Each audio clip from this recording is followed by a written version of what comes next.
Well, there's tension in the local government housing the Abuja city center after an election tribunal sacked the chairman of the Abuja Municipal Area Council, that's Christopher Kalangu of the PDP, on Friday.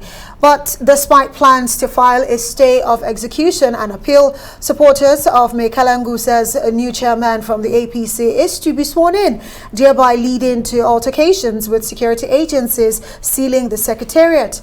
The FCT Election Tribunal, which sacked Kalangu from office, had granted over 21,000 votes to the candidate of the APC, that's Murtala Karshi, boasting his ballot tally in the election more than that of his PDP counterpart, who INEC had earlier declared winner in February with 19,302 votes. Karishi's earlier votes were 13,240. Well, after the tribunal judgment, APC supporters in the violent celebration flooded some parts of the Abuja city center and Amak secretariat, defacing posters of the PDP. The sacked chairman, on his part, renounced the judgment while alleging manipulations and manufacturing of ghost votes against him.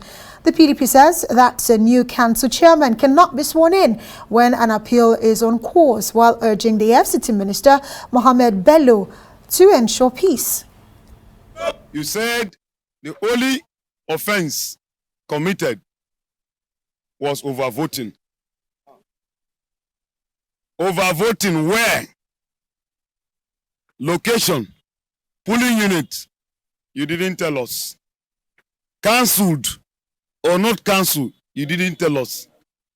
19,000 votes that the PDP won.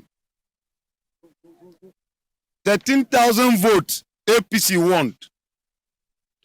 PDP has a margin of 6,000 votes. All of a sudden, the tribunal led by Justice Muinat Folashade have now become the INEC, who has now declared their own ballot papers. Nigeria, we should be careful. Injustice is what have caused the insecurity in Nigeria today. Am I speaking your mind? Yes! This is Abuja, we should all remember. Do not allow a situation that will make our youth join those bad eggs because of the injustice or the desperation. Desperation in politics will not take us anywhere. Well, for a closer look at this controversy, we're now being joined by Yunusa Amadu Yusuf, the spokesperson for the coalition of FCT Indigenous Group. He's supposed to be in our offsite studios, and we hope once we get that running, he's going to be part of this conversation. And of course, we have Ndidi Ezekiel. He's a solicitor to the People's Democratic Party in the FCT. Now, tell us the recs of this matter. The tribunal coming up with a verdict adding over 8,000 votes or so, or more than 21,000 votes to the candidate of the APC who had lost the election, and INEC had given certificate of return to the PDP candidate. How do you reconcile that judgment here? Yeah, good evening, Nigerians. It's a pleasure having me on Arise Television this evening. Why we're here is to clear some of the discrepancy that happened within the APC and PDP, which by virtue of the election that was conducted February 12, 2022. It is no news that after the election, PDP scored a total vote of 13,000 plus, while the APC scored a total vote of 12,000 plus, which is a clear, fair election conducted so far in the Federal Capital Territory, Abuja.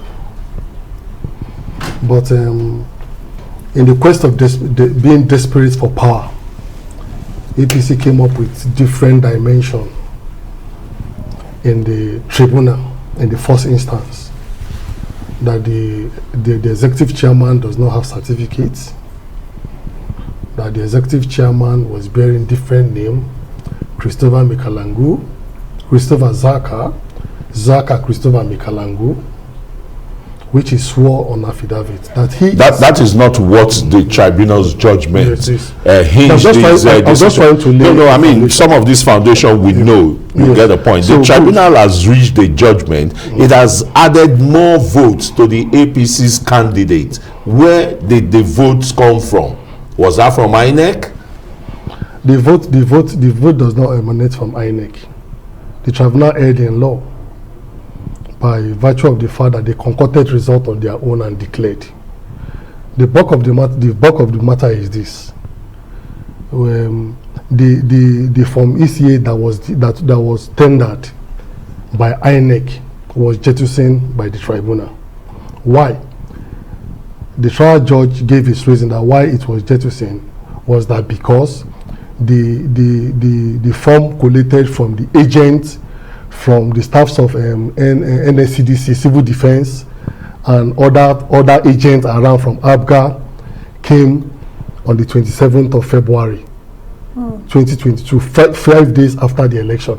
Why the CTC tendered by INEC came on the 31st of March.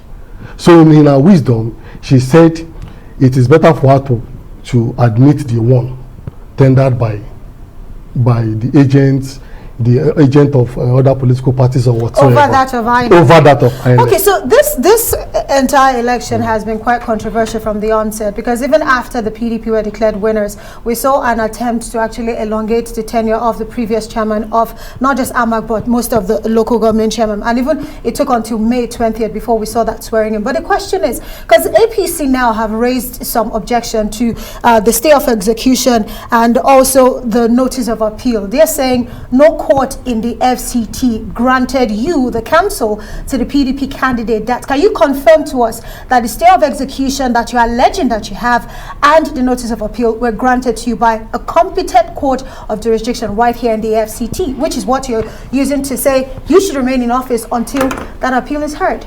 You know, when some group of persons or parties are desperate for power, they try to jettison the provision of the law. You are talking to us. Can you confirm to us that this was given to you by a court of competent jurisdiction? Of course, I have the copies here. The copies are here. We'll file a notice of appeal and a stay of execution. The Electoral Act as amended 2010 provides that you have 14 days windows open to you for appeal, which we have explored. So for them to have concocted that we don't have a ground for appeal or whatever, I think they are not living in Nigeria, but they are living in Chad Republic, not Nigeria, because the electoral act is clear. Whenever a judgment is given, you have 14 days window to appeal, right? Which we have done, and the documents are here. Okay.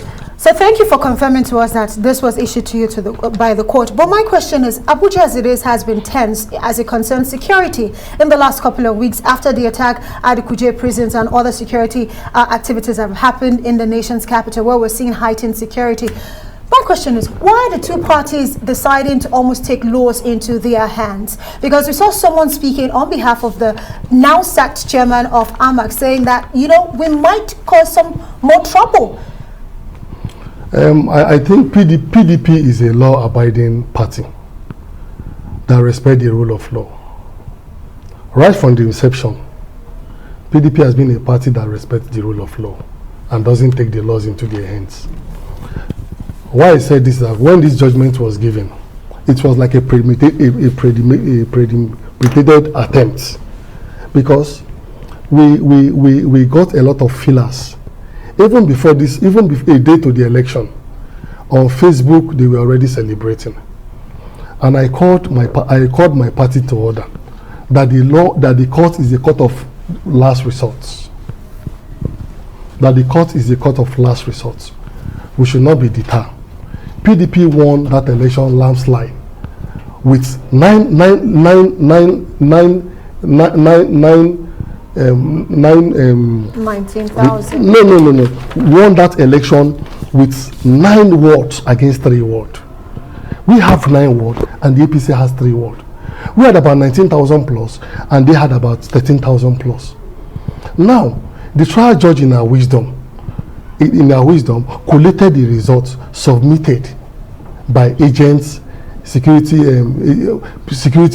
personnel. So the question is, between a maker of a document and that of a passerby, which of the documents will you admit? It's not that of the maker of the document. So that was the argument that were countering on. You cannot jettison the CTC submitted by INEC on the ground that the one collated from the agent, the date bears 27th February 2022. I'm a bit worried here, because if you've gone to court now for stay of execution and notice of appeal, it won't be proper, for you to be discussing the recs of what, it's become sub judice. We want to thank you, Ezekiel Ndidi, lawyer to the People's Democratic Party, local government chairmanship or chairman here in Abuja. Well-sacked chairman until that appeal gives us a different. Thanks Thank you for joining us. Thanks very much, Ndidi.